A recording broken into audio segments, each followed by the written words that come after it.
O melhor conteúdo cristão está no Univer. Desenhos, filmes, documentários, clipes musicais, palestras e as principais reuniões do Templo de Salomão ao vivo, do seu computador, smartphone ou tablet. Assine já. Acesse univerparacrer.com.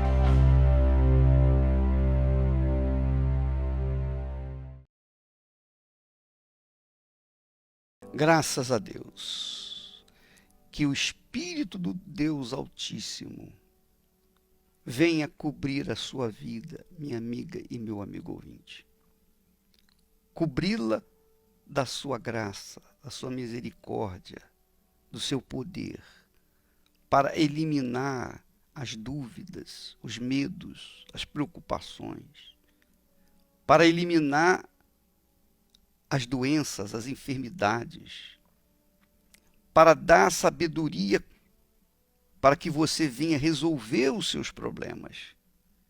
Que o dia de hoje seja completo na sua vida.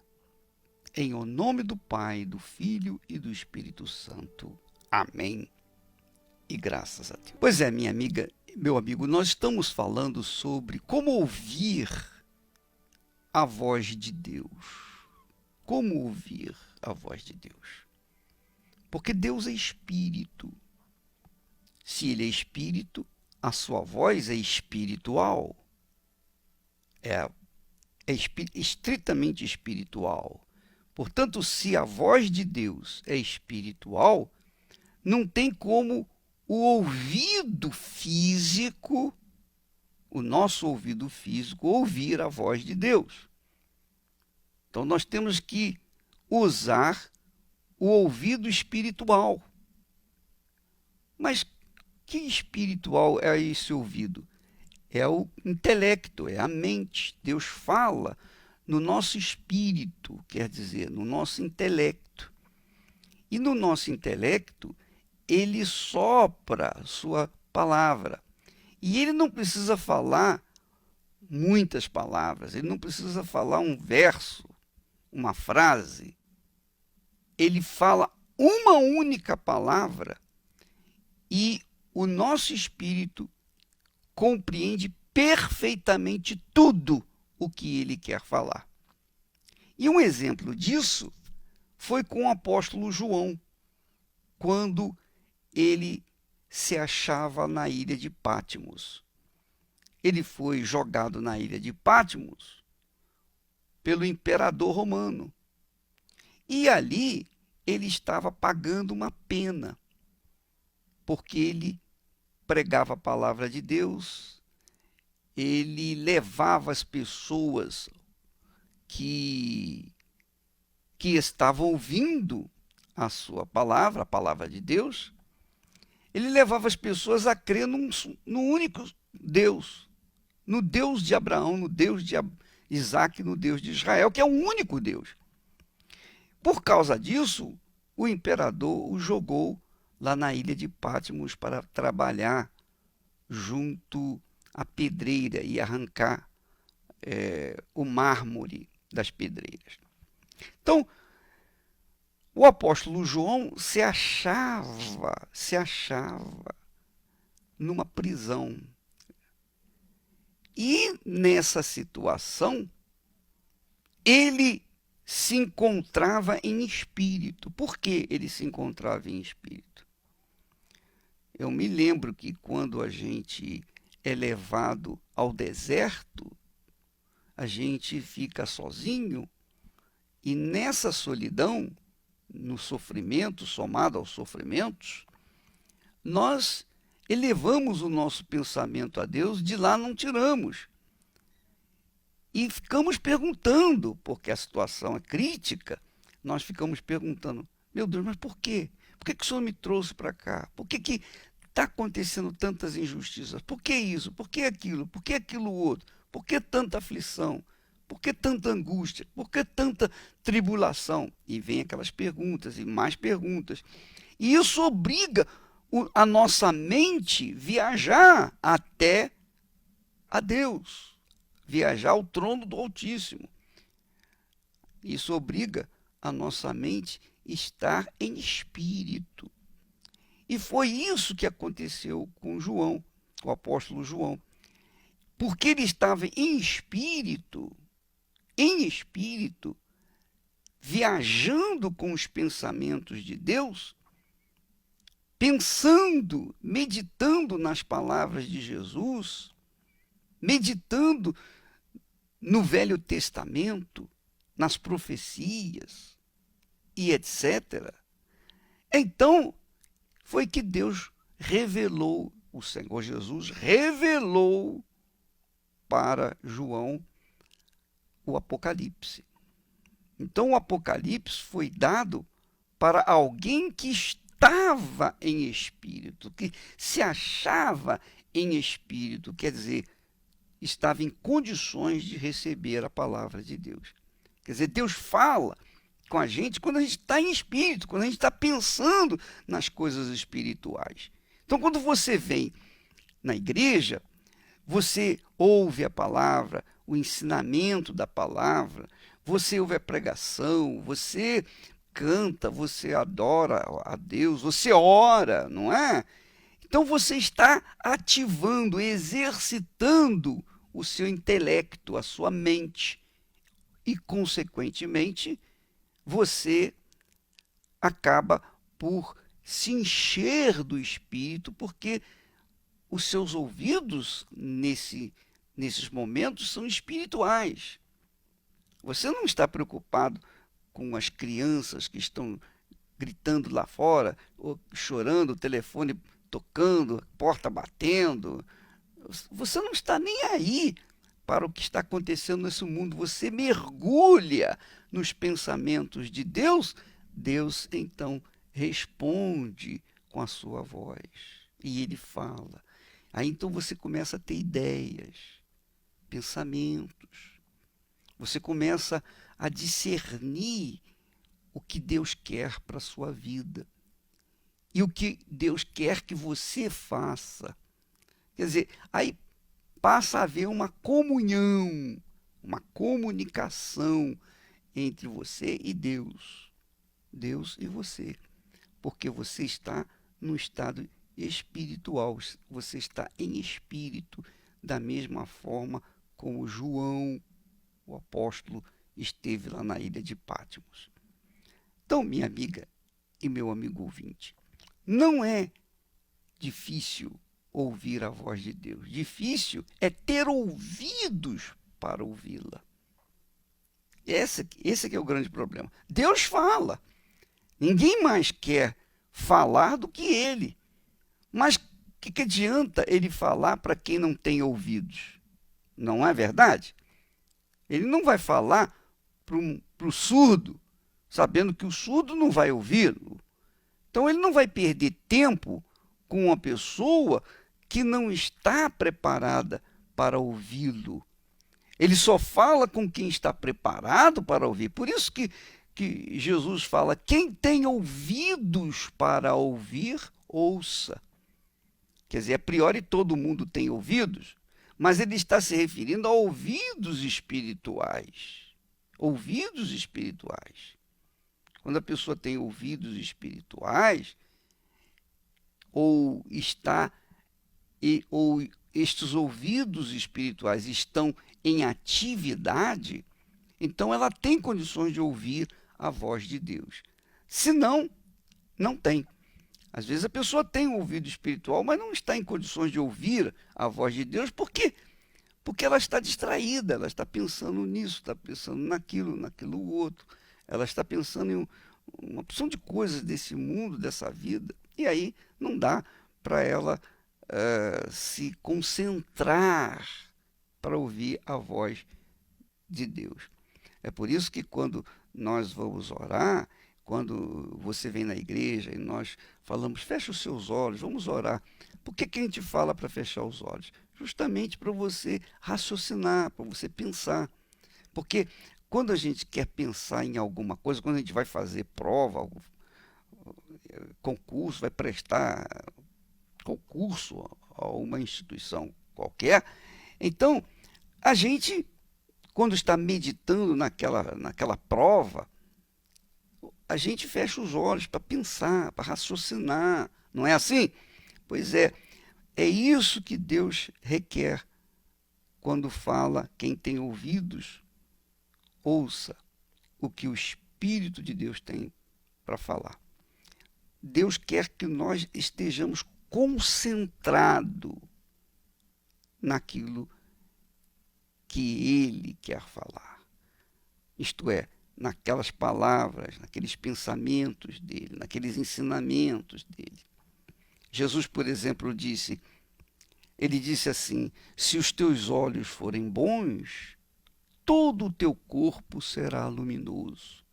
Se os teus olhos são maus, todo o teu corpo estará em trevas. E que grandes trevas estará. Ora, você entende como? Como é que os olhos são bons?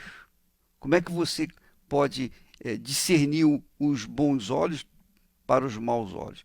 Os bons olhos veem o lado bom de cada um de nós, não é? Então, se eu tenho bons olhos para com você, eu não vou observar os seus defeitos, porque eu sei que você tem defeito da mesma forma como eu tenho. Mas se eu tenho bons olhos, eu vou olhar o seu lado bom, eu vou olhar o seu lado positivo, eu vou olhar as suas virtudes, não os seus defeitos. Agora, se eu tenho olhos maus para com você, então eu vou olhar você pelo lado mal, eu vou olhar o seu lado mal, seus defeitos, vou olhar os seus erros, vou apontar os seus erros, enfim.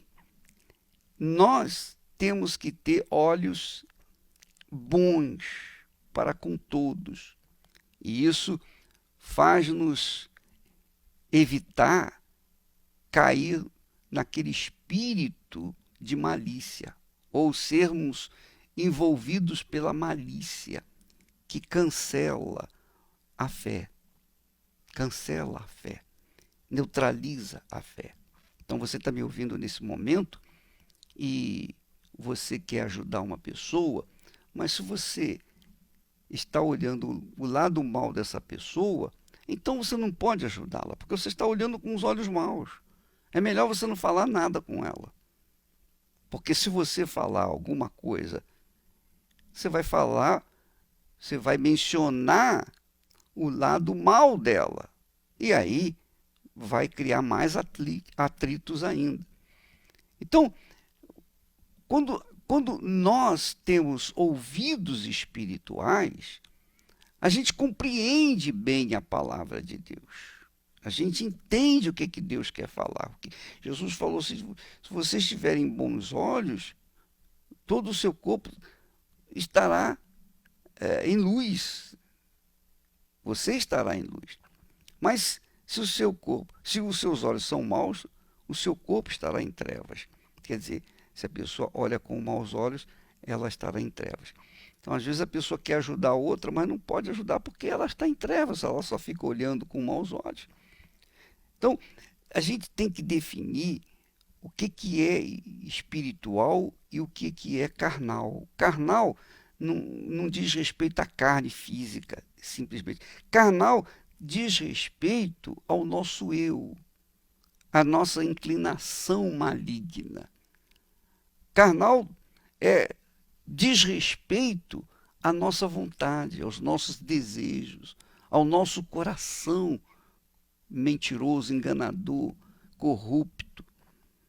É isso que diz respeito à carne. Mas quando fala em espírito, quando fala ouvir a voz de Deus, ter ouvidos espirituais, está se falando da parte intelectual, da parte do intelecto, da parte da razão, do pensamento. Porque é ali que Deus fala. É simples você entender.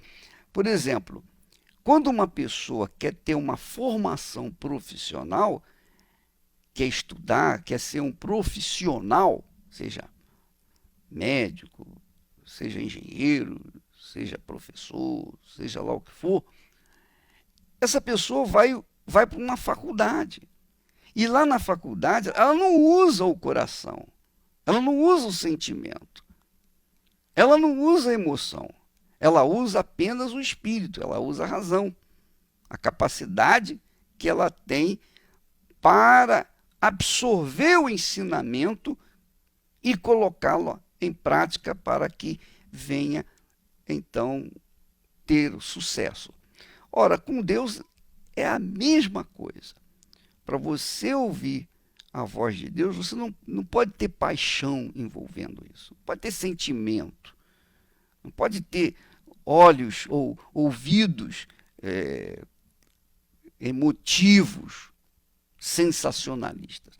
Não, tem que haver aquela razão, pensar, raciocinar, pesar as coisas, e tudo com justiça, tudo dentro dos conformes da palavra de Deus. Então, minha amiga, meu amigo ouvinte, é isso que a gente aprende na Igreja Universal do Reino de Deus. A gente aprende a colocar a fé inteligente em prática. E o resultado não é outro senão o sucesso. Não é outro senão a conquista. Porque temos que colocar a nossa fé apoiada na palavra de Deus, no pensamento de Deus. E, para tanto, a gente tem que estar com a mente, o intelecto, a razão, voltada ou voltados para os pensamentos de Deus. Muito bem, gente, minha amiga, meu amigo. Você vai ouvir testemunhos de pessoas que usaram a fé inteligente. Obviamente, elas usaram a fé inteligente porque elas tiveram acesso à voz do Espírito Santo. Porque é o Espírito Santo quem fala, quem convence. É o Espírito Santo quem convence. Não é o pastor, não é o bispo. Quem convence a pessoa de tomar atitude de fé e subir no altar é o Espírito de Deus. E quando ele convence, então não tem como a pessoa duvidar. E ela obedece. Ela obedece àquela voz. Veja só o que acontece.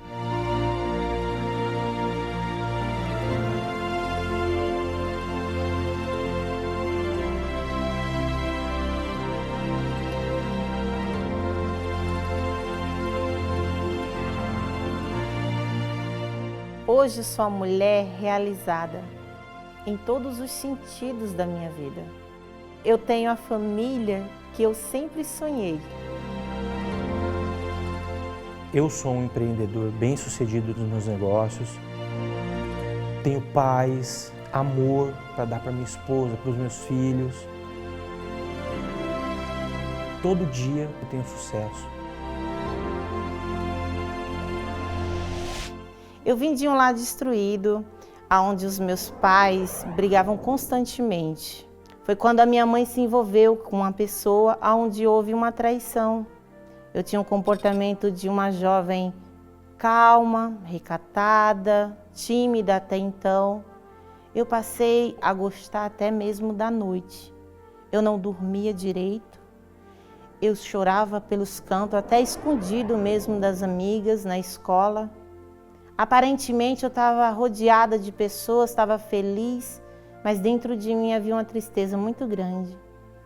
Porque eu nunca tinha me separado da minha mãe.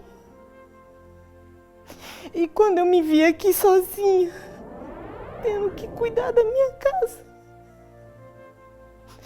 junto com meu pai, a responsabilidade de cuidar dele, cuidar do meu irmão que tinha ficado,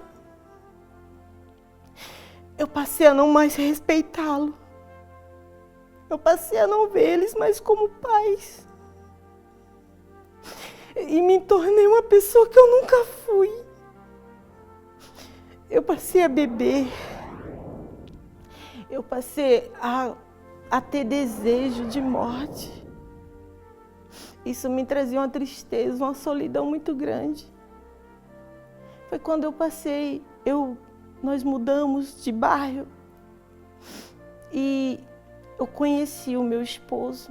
Eu morava no mesmo bairro que ela e nos tornamos amigos e começamos a namorar. 3 meses de namoro, eu me vi grávida. Descobri que estava grávida. E aí nós não tínhamos condições financeiras nenhuma. Eu fazia um curso técnico na época, né? Não tinha como suprir as necessidades de assumir uma família logo nesse início aí de vida. E fomos morar na casa da minha sogra. E isso foi muito difícil para mim.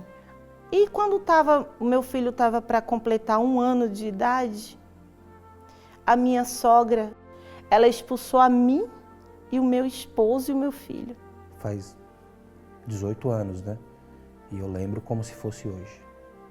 Então, é uma coisa que a gente não esquece.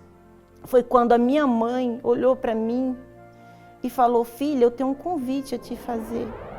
Vamos para a igreja, vamos participar de uma reunião comigo, sem querer, mesmo para fazer a vontade dela, por tanta insistência. Aí eu fui. E naquela noite, que era uma quarta-feira, eu lembro que eu passei a dormir. Naquela semana, eu passei a não sentir mais dor de cabeça. O meu comportamento foi mudando. Minha maneira de pensar, de falar, de agir. Eu fui observando uma mudança nela, né? E ela me fez esse convite para poder estar participando das reuniões. Fui indo, fui ouvindo a palavra, fui me interessando, né? Porque havia uma proposta de mudança e eu queria mudar, mas não sabia como. Logo depois veio a Fogueira Santa de Israel. E eu fiquei curiosa em saber o que seria a Fogueira Santa, porque até então eu nunca tinha ouvido falar. Eu vi ali uma oportunidade, né? Uma chance de manifestar a minha fé e fazer a coisa certa. Não foi o pastor que me pediu, não foi ninguém. Foi Deus que colocou no meu coração o que Ele queria. E ali eu me lancei. Que até então ele trabalhava em uma empresa a qual ele não crescia.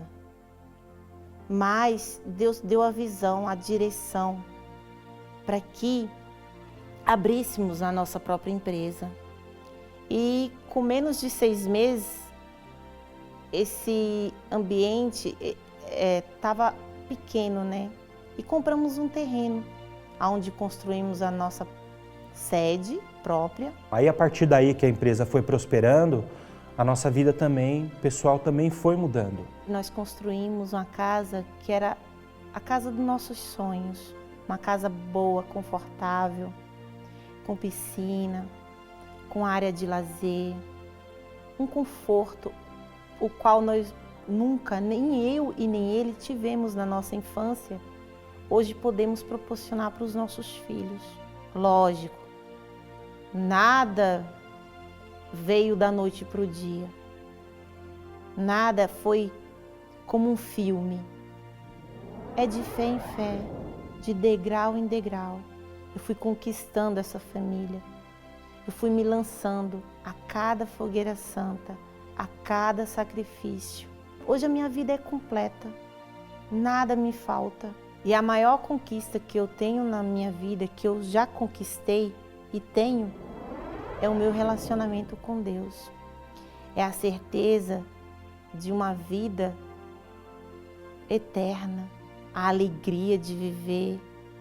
Hoje, aonde eu chego, eu transmito paz, transmito alegria. Tem sempre um sorriso para dar para alguém.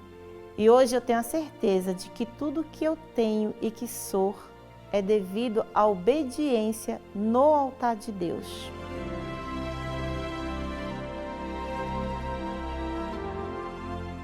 Você vê que a obediência à palavra de Deus, a subida no altar de Deus. O altar representa Deus, simboliza Deus. Quando uma pessoa sobe no altar, ela tem que ter consciência que ela está subindo diante do trono do Altíssimo. Subindo no colo de Deus, digamos assim. Não tenho dúvida a respeito disso. Então, quando uma pessoa obedece à voz do Espírito Santo, não tem como dar errado. Não é uma questão de sorte. Não é uma questão de sorte. Não é uma questão tampouco é o meu destino. Nada disso. É questão de inteligência. A fé está mais ligada com a inteligência do que qualquer outra coisa, do que com a própria religião. A fé tem a ver com inteligência, com sabedoria, com obediência à palavra de Deus. Por isso existe o sacrifício. Porque para você obedecer a Deus, você tem que desobedecer o seu coração. Aí é que está o sacrifício. Você tem que neutralizar a voz do coração. É isso aí. Bem, minha amiga, meu amigo ouvinte, neste domingo nós estaremos consagrando os militares, todas as pessoas que fazem parte da segurança, seja do município, do estado, da federação. Nós estaremos orando pelos militares, pelos policiais civis, corpo de bombeiro, todas as igrejas do Universal do Reino de Deus em todo o Brasil. Nós estaremos consagrando toda a parte de segurança que o governo tem para com a população. Nós estaremos orando, porque quando nós entendemos que o mal é espiritual, então não adianta se armar com armas, com metralhadoras, com HK, com R15, nada disso. Não adianta. Quando o mal é espiritual, você tem que agir espiritualmente para neutralizá-lo. Ou não é? Então, nós temos que orar pelos nossos policiais militares, policiais civis, pelos bombeiros, por todas as corporações, para que essa gente que protege a população venha ter discernimento. Primeiro seja guardado, protegido, para que então possa ter discernimento para poder ajudar, para poder proteger a população. Então nós estaremos para isso orando para essas pessoas, consagrando essas pessoas no altar de Deus neste domingo, em todas as igrejas universal do Reino de Deus. E aproveitando a oportunidade, você que é policial, civil, militar ou bombeiro, quando você chegar, você vai ser ungido com o óleo logo na entrada. E aí, quando você entrar no templo, na igreja, depois vem a oração de consagração. Tá bom? Neste domingo, em todas as igrejas universal do Reino de Deus. Nós ficamos por aqui e amanhã estaremos de volta neste horário, nesta emissora. Deus abençoe a todos em nome do Senhor Jesus.